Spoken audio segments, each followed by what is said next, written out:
하나님 말씀 마태복음 8장 23절로 27절에 있는 말씀입니다.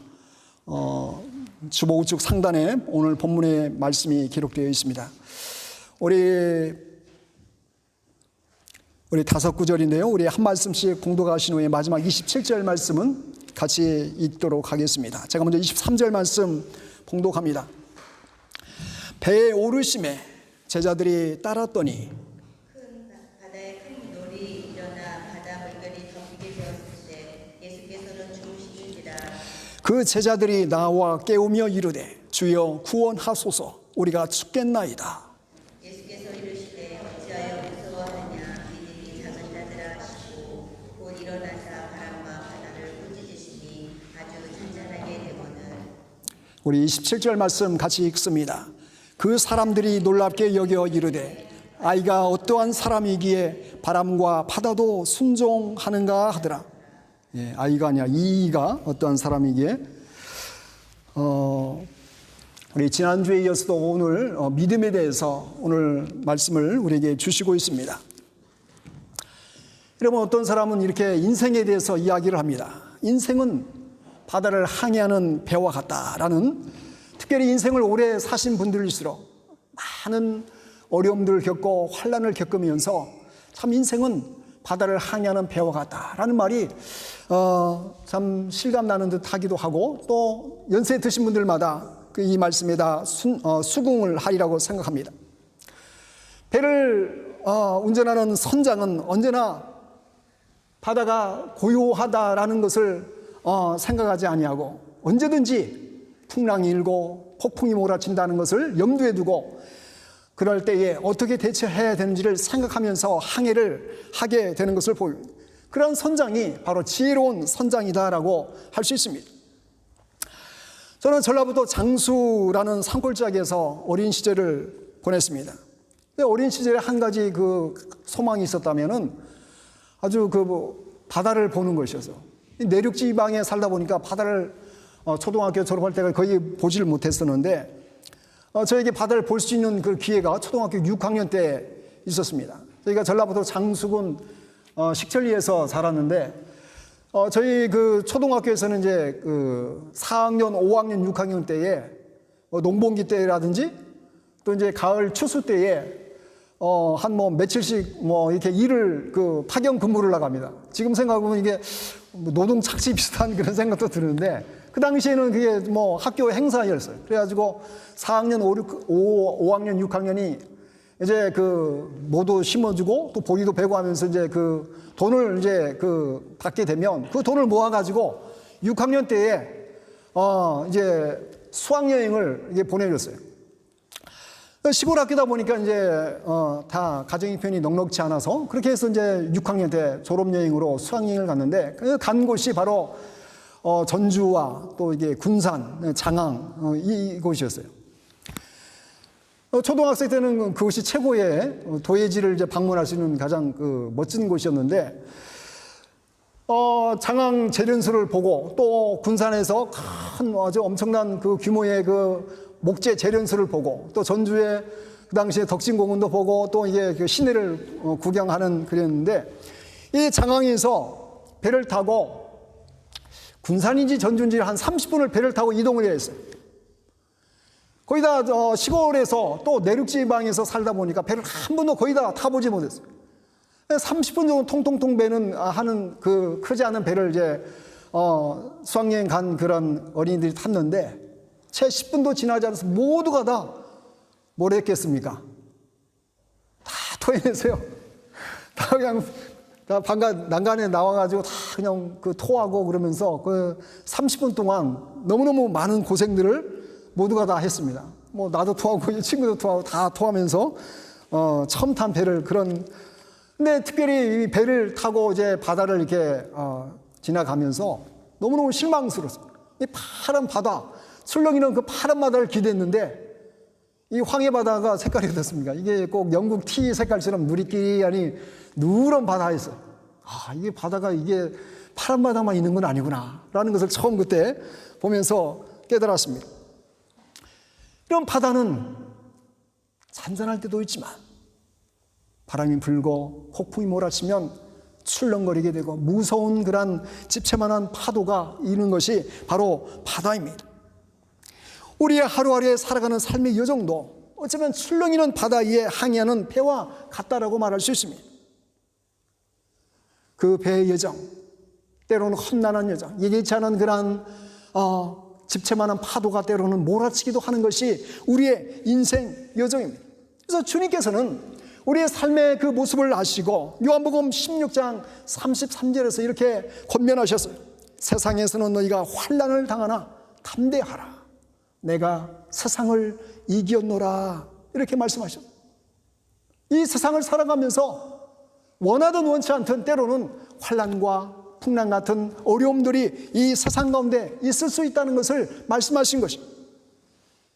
그렇지만 담대한 삶을 살라. 내가 세상을 이겨노라. 주님을 바라보며 주님을 의지하며 살아가는 성도의 삶을 살아가게 될 때에 그 삶은 승리하는, 주님처럼 승리하는 그런 삶을 살아갈 수 있다는 것을 우리에게 말씀해 주신 것입니다.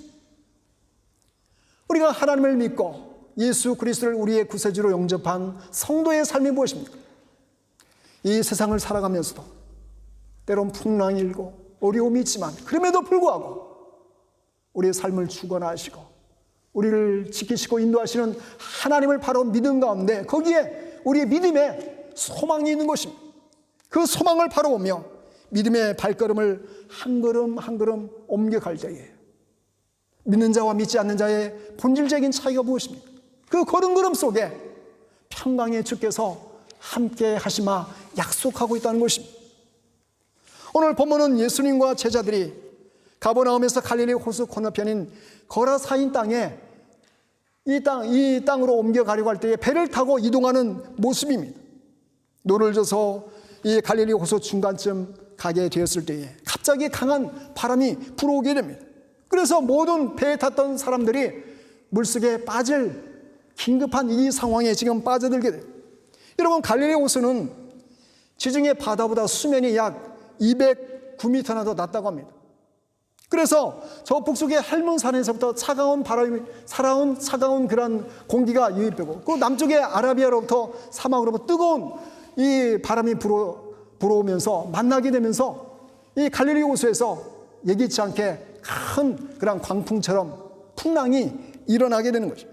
오늘 24절에도 보면 뭐라고 말합니까? 바다에 큰 놀이 일어나 배가 물결에 덮이게 되었다라고 말씀하고 있습니다. 여러분, 24절의 큰 놀은 이 다른 공관복음의 마가복음이나 누가복음에 보면 큰 광풍이었다라고 표기를 하고 있습니다. 이 헬라어에서 메갈레 아네무라는 이 단어는 이 메갈레는 메갈루스에 나온 말이에요. 이 영어 단어에서 메가톤이라는 단어가 바로 여기에서 나온 거예요. 메가톤. 큰 메가톤급 광풍이 불었다라는 것이. 그럼 갑작스러운 광풍 같은 큰 노래, 예수님의 제자들이 가만히 있었을까요? 아마 그렇지는 않았을 것이에요. 여기에 누가 타고 있습니까? 제자들 중에 전직 어부 출신들이 누굽니까? 베드로도 있고 또 안드레도 어부고 야고보와 요한도 전직 어부예요. 수시로 이 갈릴리 바다에 나가서 고기를 잡고 그 호수의 그 특징이 뭔지도 잘 알고 있었고 광풍이 불었을 때 어떻게 대처해야 되는지를 누구보다도 잘 알고 있었던 제자들이었어요. 자신들의 경험을 갖고 대처했지만 그 광풍의 그 힘에 결국은 놀라게 되고 주님을 깨우는 모습을 우리에게 보여주고 있습니다. 여러분, 오늘 본문은 하나님을 믿고 섬기는 우리에게도 이러한 광풍과 같은 큰 풍랑이 예기치 않게 찾아올 수 있다는 것을 우리에게 말씀해 주고 있는 것이, 그리고 그 광풍 앞에 문제를 해결해 나가는 그 제자들의 그 모습을 통해서 참된 믿음이 어떤 믿음인지를 우리에게 다시금 깨닫게 해주기 위해서 이 말씀을 우리에게 보여주시고 있는 것입니다.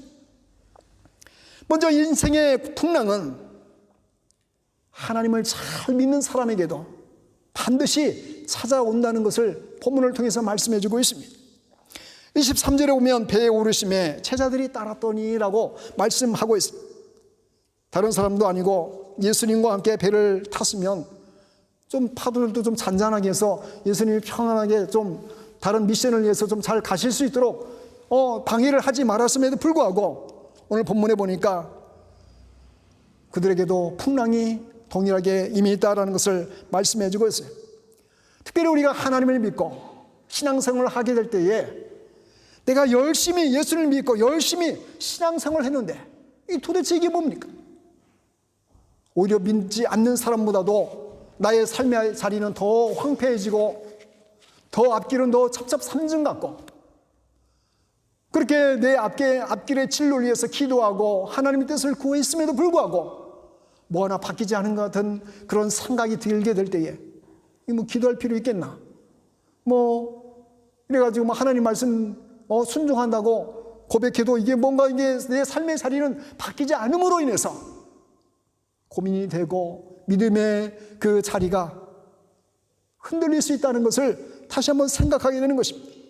하나님 이번 시험 잘 칠 수 있도록 이 과정이 잘 좀 통과될 수 있도록 이 내 삶의 자리가 좀 삶의 자리 문이 큰 문처럼 대로처럼 뻥 뚫려서 잘 좀 인도해 가실 수 있도록 인도해 주십시오. 심지어는 이 일을 통해서 하나님의 영광이 드러날 수 있도록 하나님 은혜를 베풀어 주십시오. 기도하며 나가는 그 믿음의 발걸음 가운데서도 때로는 광풍처럼 이것도 저것도 해보는데도 불구하고 더 큰 풍랑이 일어나고 있는 우리의 삶의 자리일 수 있다는 것입니다. 그래서 어쩔 때는 믿기지 않아서 왜 나입니까? 이렇게 하나님께 따지듯이 질문을 던져볼 때도 있습니다. 뿐만 아니라 우리의 인생의 풍랑은 불평과 원망을 가져올 수도 있다는 것입니다. 오늘 24절 말씀 보면 바다에 큰 놀이 일어나 배가 물결에 덮이게 되었을 때 예수께서는 주무시는지라. 25절을 어떻게 말씀합니까? 그 제자들이 나와 깨우며 이르되 주여 구원하소서 우리가 죽겠나이다. 예수님과 함께 탄 배에도 지금 큰 풍랑이 일었습니다. 그리고 배를 안전하게 하려고 자신들의 경험을 총동원해서 문제를 해결하려고 했지만 결국은 해결할 수 없게 되었을 때에 바라보는 얼굴 찾는 사람이 누구였습니까? 예수님이었어요. 예수님은 편히 지금 잠을 주무시면서 배를 타고 계신데 풍랑이 있는지 아닌지 지금 어떤 상황인지도 모르시고 지금 주무시고 있어요. 우리가 죽게 되었는데 지금 이러고 있을 때입니까? 예수님 표현은 지금 성경에는 아주 신사적으로 이렇게 표현을 해놨지만은 아마 이 상황이 있으면 어떻게 제자들이 했을까요? 막 예수님 하면서 막 큰 소리로 예수님 앞에 깨우면서 이렇게 이야기를 했을 것입니다. 여러분, 이스라엘 백성들도 그들에게 찾아온 고통과 고난보다는 왜 하나님은 침묵하고 계시는가? 왜 하나님은 우리의 괴로움과 고통을 들어주시 아니하시는가? 여기에 대해서 더 큰 신앙적인 절망이 있었습니다. 지금 당하고 있는 환난과 고통과 지금 당하고 있는 수많은 그런 압제들도 감당하기 힘든데 하나님을 믿고 하나님의 택한 백성이라고 했는데 도대체 하나님은 언제 우리의 백성을 구원해 주시고 우리를 보호해 주신단 말입니까? 무슨 사인이라도 좀 보내주셔야 되는 거 아닙니까? 이스라엘 백성들의 신앙적인 고민이었습니다. 이사야 40장 27절을 보면 야곱아 어찌하여 내가 말하며 이스라엘아 내가 이르기를 내 길은 여호와께 숨겨졌으며 내 송사는 내 하나님에게서 벗어난다 하느냐. 여러분, 한마디로 이 말씀은 하나님은 우리 민족의 일에 관심이 없는 듯합니다. 도대체 우리를 돌보시기나 하시는 것입니까? 우리의 고통의 신음소리를 듣기나 하고 계시는 것입니까? 저는 그런 의미인 것이 그렇지 않다는 것이. 이사야 선지자 시대에 남녀는 마치 우리나라의 언제 때와 비슷하냐면 우리 여러분 구한말 역사를 공부해 주신 분은 우리나라의 구한말이 어땠습니까? 이쪽으로는 청나라와 또 저쪽 러시아와 또 밑쪽으로는 누굽니까? 일본과 또 서구 열강들이 호시탐탐 나라를 빼앗기 위해서 마치 거대한 바람 앞에 켜있는 호롱불처럼 이태이태한 그 상황이 바로 이스라엘 백성들이 처했던 이사야 시대에 이스라엘 백성들의 상황이었습니다. 남쪽으로는 애굽이, 강대국 애굽이 있고, 또 북쪽으로 아수르가 자리 잡고 있고, 그리고 아람 나라와 또 북이스라엘도 시시탐탐 남유다를 없애기 위해서 기회를 노리고 있었던 상황입니다. 그런 상황 속에 이사야 40장 30절로 31절은 이렇게 말합니다. 소년이라도 피곤하며 곤비하며 장정이라도 넘어지되 오직 여호와를 앙망하는 자는 새 힘을 얻으리니 독수리가 날개치며 올라감 같을 것이요 다른 박질하여도 곤비하지 아니하겠고 걸어가도 피곤하지 아니하리로다. 어떤 자가 그렇다는 것입니까? 하나님을 앙망하는 자, 하나님을 앙망하는 자. 여러분, 앙망이라는 히브리어 단어가 카바라는 단어를 쓰는데, 이 카바라는 단어는 함께 묵다라는 의미가 있어요. 함께 묵다. 내가 하나님께 함께 묶이는 것이, 내 생각이 하나님과 함께하는 것이고, 내 가치관이 하나님과 함께하는 것이고, 내 행동이 하나님과 함께하는 것이고. 여러분, 가느다란 실을 두꺼운 동아줄 밧줄에 묶으면, 같이 묶으면 어떻게 됩니까? 쉽게 실이 끊어집니까? 절대로 끊어지지 않아요. 그것이 바로 하나님을 앙망하는 자에게 새 힘을 주시는 하나님의 권능이요 하나님의 능력이라는 것을 우리에게 말씀해 주고 있습니다. 사랑하는 성도 여러분, 하나님을 앙망하는 자 되기를 원합니다. 하나님을 앙망하는 자가 되게 될 때에 하나님이 우리를 붙드시고 하나님이 우리와 함께 하시면 그렇게 태산처럼 보이는 인생의 그 감당할 수 없는 일들도 하나님의 은혜로 말미암아 넉넉하게 감당할 수 있는 은혜가 있기 때문인 것입니다. 뿐만 아니라 인생의 풍랑은 우리의 믿음을 시험한다는 것입니다. 우리 다 같이 26절 말씀을 같이 읽어봅니다. 26절 말씀. 예수께서 이르시되 어찌하여 무서워하느냐 믿음이 작은 자들아 하시니 곧 일어나사 바람과 바다를 꾸짖으시니 아주 잔잔하게 되거늘. 여러분, 지난주에 말씀드릴 때에 믿음이 뭐라고 그랬어요? 믿음은 단순한 것이라고 그랬어요. 그냥 하나님을 신뢰하고 그냥 순종하는 그것이 바로 믿음이다라고 했습니다. 믿음은 예수님을 통해서 그분이 바로 나의 구원자가 되시고 그분을 통해서 하나님 앞에 담대하게 믿음의 자녀로 나아갈 수 있는 특권이고 은혜이고 하나님의 자녀로서 살아가는 그 길이 바로 믿음의 여정이다라고 말씀드렸습니다. 여러분, 여기 안에 들어가면 한 번도 안 들어가 보셨죠? 거기에 들어가면 벽에 글귀가 하나 써 있어요. 영어로 글귀가 써 있는데 참 이 글귀를 대할 때마다 참 은혜를 많이 받습니다. 이 벽에 이렇게 써 있어요. In God, I live and move and have my being. 하나님 안에서 나는 살아간다. 하나님 안에서 나는 움직이고 하나님 안에서 나는 모든 것을 가지고 그것이 바로 나의 존재된 이유다라고 이렇게 말할 수 있습니다. 여러분, 믿음이 다른 것이 아닙니다. 하나님 안에서 하나님 안에서 살아가는 존재가 바로 저이고 바로 여러분들입니다. 하나님 안에서 살아가게 될 때에 거기에 우리의 살아가는 이유가 있고 하나님 안에서 살아가게 될 때에 우리가 여러 가지 직업을 선택하고 여러 가지 결정하고 여러 가지 판단하게 될 때에 그 중심 가운데 하나님 안에서 판단하게 될 때에 내가 어떤 일을 하든 어떤 결정을 하든 하나님 기뻐하는 삶을 살아가는 것이 바로 믿음의 여정인 것입니다. 그러므로 믿음이 부족하면, 믿음이 없으면 이렇게 살아갈 수 없는 것이에요. 영국에서 오랫동안 함께 교제하는 형제의 그 모습을 보면서 참 안타깝습니다. 우리는 참 어떻게 보면 직업을 선택할 때도 잘 좀 생각하면서 결정을 해야 돼요. 하다못해 주일 예배 드리기 어려운 직업이 있어요.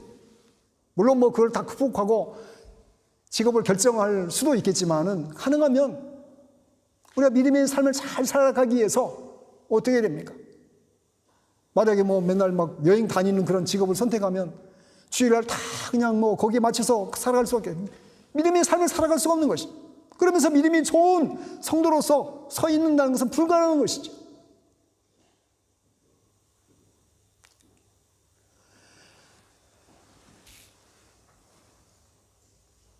하나님 안에서 믿음의 여정을 걸어가는 주의 백성들이 되시기를 간절히 주님의 이름으로 축원을 드립니다. 이런 믿음의 굳건하게 서 있을 때에 우리가 우리 자신을 의지하지 아니하고 나에게 주어진 것을 의지하지 아니하고 주의 뜻을 따라서 살아갈 수 있는 그러한 삶이 되어질 수가 있는 것입니다. 여러분, 제자들은 배에 관련된 일이라면은 최소한 여기 뭘 잘하는 사람들 스페셜리스트라고 하잖아요. 보일러 스페셜리스트, 전기 스페셜리스트. 아니, 스페셜리스트가 붙게 되기까지 얼마나 그것을 배우기 위해서 수고하고 애썼겠어요. 아마 예수님의 제자들도 베드로도 안드레도 야고보도 요한도 배에 관련돼서는 최소한 이 갈릴리 호수에서만큼은 예수님보다 더 스페셜리스트라는 그런 자긍심이 있었을 것이에요. 그래서 키도 이렇게 흔들어 보고 또 그냥 배를 잘 안정시키기 위해서 여러 가지 수단과 방법을 다 해봤을 것이에요. 주님이 그 당시에는 필요가 없었던 것입니다. 우리가 다 경험하고 우리가 다 해봤던 일이기 때문에 그렇던 것이죠. 그러나 더 이상 손쓸 수 없는 상황에 이르게 되었을 때에 결국 주님을 찾는 제자들의 모습을 보여주시면서 믿음이 적은 자들아 왜 무서워하느냐 이런 책망을 듣게 되는 것을 보게 됩니다. 여러분, 예수님께서 이런 풍랑 가운데로 제자들을 인도해 가시는 것은 결코 우연적인 사건이 아니었어요. 하나님의 그 뜻이, 계획이 여기에 있었다는 것을 다른 복음서에 이렇게 설명해 주고 있어요. 이 마태복음에는 그 이유가 자세히 기록되어 있지 않지만은 마가복음 4장 35절에 이렇게 말씀합니다. 그날 저물 때에 제자들에게 이르시되 우리가 저편으로 건너가자 하시니 풍랑을 만나게 된 그 요인은 예수님 때문이었어요. 예수님이 풍랑 가운데로 제자들을 인도해 가셨던 것이요. 왜 그러셨을까요? 일기예보를 잘 못 보셨던 것일까요? 풍랑일 걸 예측 못한 천기 분별을 못해서 그렇습니까? 그렇지 않습니다. 제자들이 정말로 바른 믿음에 서 있는지를 테스트하기 위해서 그들이 어떻게 이 믿음의 과정 가운데 반응한지를 그들을 훈련시키기 위한 예수님의 그런 섭리였던 것입니다. 여러분, 때로는 우리의 이성으로 우리의 지식으로 이해되지 못할 부분들이 있어요. 왜 이런 일들이 이렇게 꼬이고 더 힘들어지고 더 난감해지는 상황 가운데로 인도해 가는지 우리는 잘 알지 못할 때가 많이 있습니다. 때로는 하나님께서 마치 예수님의 제자들을 풍랑 가운데로 인도해 가시면서 그들의 믿음을 테스트해 가시듯이 우리의 삶도 그럴 수 있습니다. 어쩌면 그때야말로 우리가 정말로 믿음에 서 있는지를 확실하게 증명해 줄 수 있는 서로의 찬스일 수 있어요. 그런 과정들을 거쳐나갈 때에 우리의 믿음의 자리가 어떻게 됩니까? 더 견고히 서게 되는 것입니다. 사랑하는 성도 여러분, 우리의 삶의 자리는 믿음의 길을 걷느냐 아니면 믿음과 상관없는 그런 길을 걷느냐, 매일매일 선택과 결정의 한복판에 살아가는 것이 우리의 삶이다라고 말할 수 있습니다. 한 주간도 또 하루도 또 앞으로의 남은 4개월 동안도 그 과정 속에서 믿음이 잘 훈련되어서 정말 주님의 칭찬을 받는 믿음의 아름다운 고백을 드리며 또 뿐만 아니라 믿음의 아름다운 열매가 맺혀지는 그런 성도의 삶을 사는 것이 바로 하나님 안에서 살아가는 믿음의 백성들의 삶의 특권이고 권세임을 기억하시면서 믿음의 부유한 자가 되시기를 간절히 주님의 이름으로 축원을 드립니다. 믿음의 풍성한 자가 되어서 하나님께서 보실 때에 사랑하는 자야, 그래, 정말로 너의 믿음이 귀하구나, 정말로 너의 판단하고 결정하는 그런 믿음의 아름다운 그런 헌신들이 정말 사랑스럽구나, 주님의 이름과 주님의 칭찬을 받는 사랑하는 주의 백성들 되시기를 간절히 주님의 이름으로 축원을 드립니다.